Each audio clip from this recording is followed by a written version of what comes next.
Assalamualaikum my intelligent students. I hope you all are doing well. आज हम करने वाले हैं question number 3 from exercise 1.1. So we will directly jump to the question number 3, that is find the value of A, B, C and D which satisfy the matrix equation. दो matrices हमें दी हुई है, first matrix and the second matrix. ये कह रहा है कि ये दोनों equal हैं. तो इक्वल मेट्रिसेस की कंडीशंस होती हैं. जब दो मेट्रिसेस इक्वल होती हैं तो उनकी दो कंडीशंस होती हैं. एक ये कि इनको ऑर्डर सेम होना चाहिए, यानी सेम नंबर ऑफ रोज और सेम नंबर ऑफ कॉलम्स होने चाहिए. और दूसरा ये है कि इनके कॉरस्पॉन्डिंग एलिमेंट्स इक्वल होने चाहिए. ठीक है, तो देखें इसका ऑर्डर भी 2 by 2 है और इसका ऑर्डर भी 2 by 2 है. ठीक है, तो इसका मतलब है कि फर्स्ट कंडीशन तो ये सेटिस्फाई कर रहा है. सेकंड कंडीशन के फर्स्ट एलिमेंट इक्वल होगा सेकंड एलिमेंट के, इसी तरह सेकंड एलिमेंट इक्वल होगा सेकंड एलिमेंट के. तो ये हमने लिखना है. देखें, इसमें कॉरस्पॉन्डिंग एलिमेंट्स का मतलब ये है कि इसका जो फर्स्ट एलिमेंट है वो इक्वल है सेकंड मैट्रिक्स के फर्स्ट एलिमेंट के. इसी तरह इसका जो सेकंड एलिमेंट है वो इक्वल है इसके सेकंड एलिमेंट के. Third element is equal to the third element of this one और इसका फोर्थ एलिमेंट इक्वल है इसके फोर्थ एलिमेंट के. ठीक है, अब हम इसको सॉल्व करेंगे. सॉल्व कैसे करेंगे कि हम a प्लस बी इक्वल है 0 के, तो हमने वैल्यूज फाइंड करनी है a, b और c और d की. ठीक है, तो अब हम इसको सॉल्व करना स्टार्ट करते हैं. ठीक है, फर्स्ट वाले से देखें, इसको हम नाम दे देते हैं 1 का. इस इक्वेशन को a प्लस बी इक्वल है 0 के. ठीक है, इसको सॉल्व करते हैं. अब देखें, हमें पता है कि ये इक्वेशन या इक्वालिटी जो इक्वल साइन होता है उसका एक रूल है कि अगर यहाँ पे आप कुछ ऐड करते हैं इक्वल के इस साइड पे कुछ, राइट साइड पे कुछ ऐड करेंगे तो लेफ्ट साइड पे भी उसको ऐड करेंगे. अगर सब्ट्रैक्ट करेंगे तो लेफ्ट साइड पे भी उसको सब्ट्रैक्ट करेंगे. तो आपने, ये इक्वल साइन का एक रूल है कि मल्टीप्लाई करेंगे तो दूसरी साइड पे भी इसको मल्टीप्लाई करेंगे. अच्छा, अब हमें चाहिए क्या? हमें चाहिए ए की वैल्यू. ठीक है, तो ए की वैल्यू चाहिए, तो ए के आसपास जितनी वैल्यूज हैं उसको हमने खत्म करना है. तो ए के साथ क्या है? बी है. बी इसके साथ ऐड हो रहा है, तो इसको खत्म करने के लिए हम बी को सब्ट्रैक्ट करेंगे. ठीक है, तो हम लिखेंगे subtract B on both sides. अब ये देखें, इसको सब्ट्रैक्ट कर लें, a plus B minus B, और सब्ट्रैक्ट हमने दोनों साइड पे करना है. ठीक हो गया, ये यहाँ से कैंसिल हो जाएगा, ये आ जाएगा आपके पास a is equal to minus B. Zero में से जो भी नंबर ऐड या सब्ट्रैक्ट होता है वो वही आ जाता है. ये तो आप लोगों को रूल पता होगा. ठीक है, तो ये हमारी इक्वेशन हो गई, इक्वेशन नंबर 1. अब हम फाइंड करेंगे equation number 2, that is second element of first matrix will be equal to the second element of second matrix. तो a plus 2b is equal to -7. ठीक है,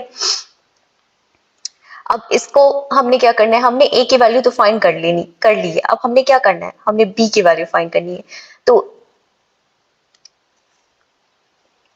हम क्या करेंगे कि b के पास जितने भी नंबर्स हैं या वैल्यूज हैं या वेरिएबल्स हैं उनको हमने खत्म करना है. उसको खत्म करने के लिए हम क्या करेंगे? उसका ऑपोजिट साइन इस्तेमाल करेंगे. ठीक है, यूज करेंगे. तो देखें, अब यहाँ पे a जो है, a के साथ कोई साइन नहीं है, इस साइड पे कोई साइन नहीं है ना, तो इसका मतलब प्लस का साइन है.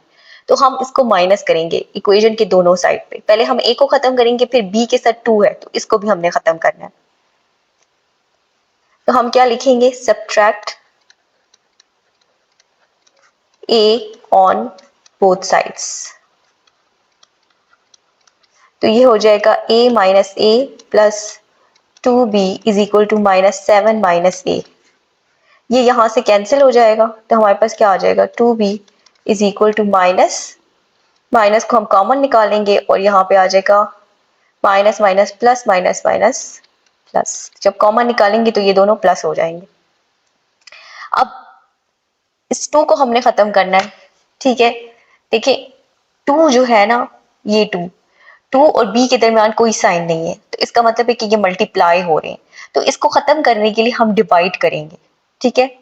खत्म, जब दो वेरिएबल कांस्टेंट के दरमियान कोई साइन ना हो तो मल्टीप्लाई का होता है, और जब एक सिंगल वेरिएबल या कांस्टेंट आपके पास लिखा हुआ है, सिंगल कोई 2 लिखा है, 3 लिखा है, ए बी सी डी लिखा है, तो उसके साथ कोई साइन नहीं है, तो इसका मतलब है कि वो प्लस या माइनस की बात हो रही है।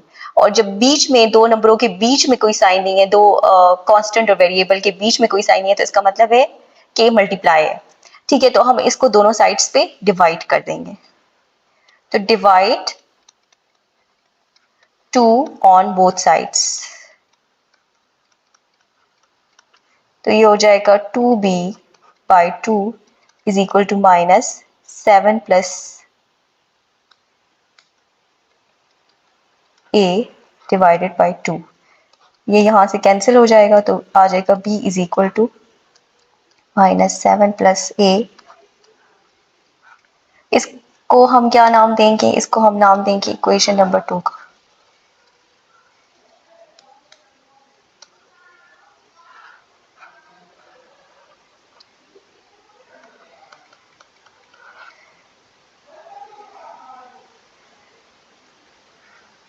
ठीक है, अब हमारे पास है equation number 3।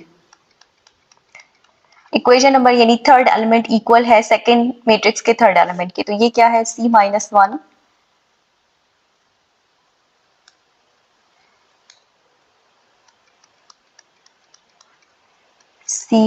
1 is equal to 3। ठीक है, अब इसमें हमें c की वैल्यू फाइंड करनी है, तो यहाँ पे देखिए ये -1 है, तो इसको हम खत्म करने के लिए +1 करेंगे दोनों साइड्स पे। तो हम क्या लिखेंगे, एड 1 ऑन बोथ साइड्स,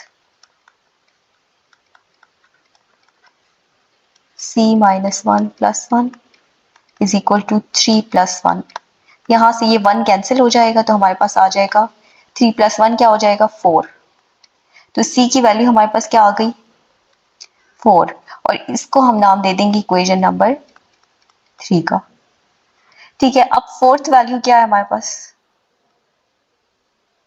इसको देखें, फोर्थ वैल्यू है ये, ठीक है, 4d माइनस 6 और 2d, तो हम इसको इक्वल कर लेते हैं।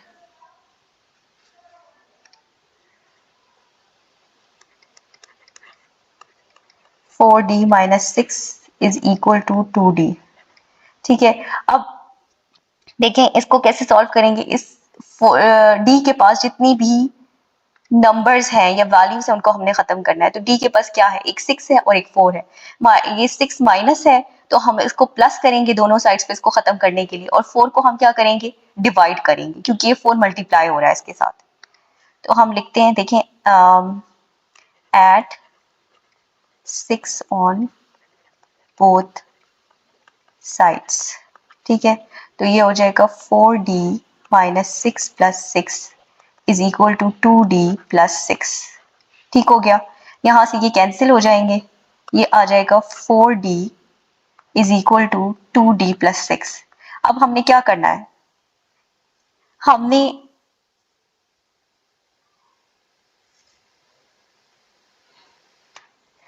देखें यहाँ पे क्या है, यहाँ पे ये दो वैल्यूज जो है ना d की आ रही हैं, दो वैल्यूज। ठीक है, ये क्या आ रही हैं, दो वैल्यूज हमारे पास d हैं, तो हम इन दोनों को प्लस कर सकते हैं। इस वजह से हम इन दोनों को ऐड या सब्ट्रैक्ट कर सकते हैं, क्योंकि इनका कांस्टेंट, इनका सॉरी वेरिएबल सेम है। इनका वेरिएबल क्या है, d है, तो हम इन दोनों को प्लस या माइनस कर सकते हैं। ठीक है, तो हम इस 2d को इक्वेशन की दूसरी साइड पे ले जाएंगे, और फिर हम इसके साथ जो कांस्टेंट होगा उसको खत्म करेंगे। तो 2d को इक्वेशन की दूसरी साइड पे ले जाने के लिए हम क्या करेंगे, सब्ट्रैक्ट करेंगे। इसको देखें, सब्ट्रैक्ट करेंगे, subtract 2d on both sides. जब किसी भी नंबर के साथ कांस्टेंट सेम हो, यानी 3-4 नंबर लिखे और कांस्टेंट सेम हो, ए आ रहा है, तो हम उसको प्लस कर सकते हैं, ठीक है, या माइनस कर सकते हैं। लेकिन अगर कांस्टेंट सेम ना हो तो हम नहीं कर सकते। तो अब ये देखें, 2d को हमने सब्ट्रैक्ट करना है, तो हम इसको लिखेंगे ऐसे कि 4d is equal to 4d minus 2d, 2d minus 2d, +6, यहाँ से ये कैंसिल हो जाएगा, 4 में से 2 जाए तो 2d आ जाएगा इज इक्वल टू 6। अब इस 2 को हमने यहाँ से खत्म करना है, तो हम क्या करेंगे, ये मल्टीप्लाई हो रहा है जैसे मैंने आपको पहले बताया था, तो हम इसको डिवाइड कर लेंगे। डिवाइड 2 ऑन बोथ साइड्स, तो ये आ जाएगा 2d/2 इज इक्वल टू 6/2। यहाँ से ये कैंसिल हो जाएगा और ये आ जाएगा 3। तो d की क्या वैल्यू आ गई हमारे पास, d की वैल्यू आ गई 3। तो इक्वेशन नंबर 4 हमारे पास क्या हो गई, d इज इक्वल टू, अब देखें यहाँ पे हम अलग से इनकी इक्वेशंस लिख लेते हैं। a क्या है,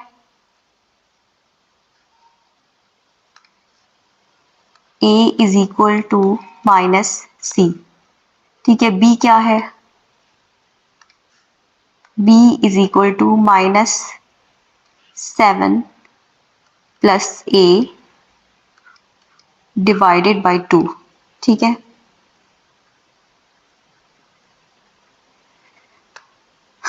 और c हमारे पास क्या है, c है 4। d क्या है, d हमारे पास है 3, ठीक है। अब देखिए इसमें हम, ये हमारे पास इक्वेशन नंबर 1 थी, इक्वेशन नंबर 2, इक्वेशन नंबर 3 और ये हो गई इक्वेशन नंबर 4, ठीक है। तो हम क्या करेंगे, हम सिंपली लिखेंगे कि put the value of equation number 3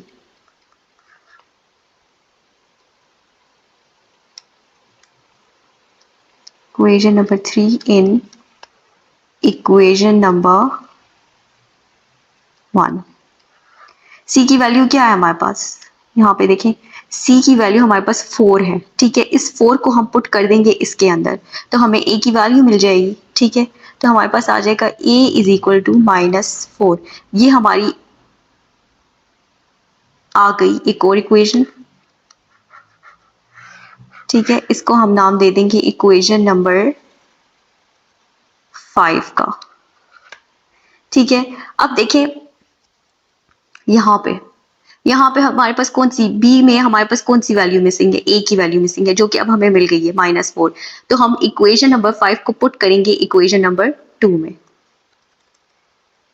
simple लिखें इसको कि, let me do it with the white pen, put equation number 5 in equation number 2, right। तो अब देखें यहाँ पे हम लिखते हैं कि b इज इक्वल टू -7 और इस a की जगह क्या आ जाएगा, इस a की जगह देखें, यहाँ इस a की जगह हमारे पास आ जाएगा 4, -4, ठीक है। तो प्लस और -4 को हम फिलहाल ब्रैकेट में लिख देते हैं, ठीक है। और डिवाइडेड बाय यहाँ पे आ जाएगा 2, ठीक है। अब इसको सॉल्व कर लें, सॉल्व करना बहुत आसान है, इसको खोल लें तो ये आ जाएगा -7, ठीक है, माइनस प्लस -4 डिवाइडेड बाई 2, तो ये आ जाएगा -7, यहाँ पे ये माइनस माइनस प्लस हो जाएगा 4 डिवाइडेड बाई 2। -7 प्लस क्या होता है, -7 प्लस 4 -3, ठीक है। क्योंकि बड़े के साथ माइनस साइन है, बड़े नंबर के साथ, तो हम साइन माइनस का ही लगाएंगे और ये 3 हो जाएगा डिवाइडेड बाई 2। तो b का आंसर हमारे पास क्या है, -3/2, और ये हो गई इक्वेशन नंबर 6।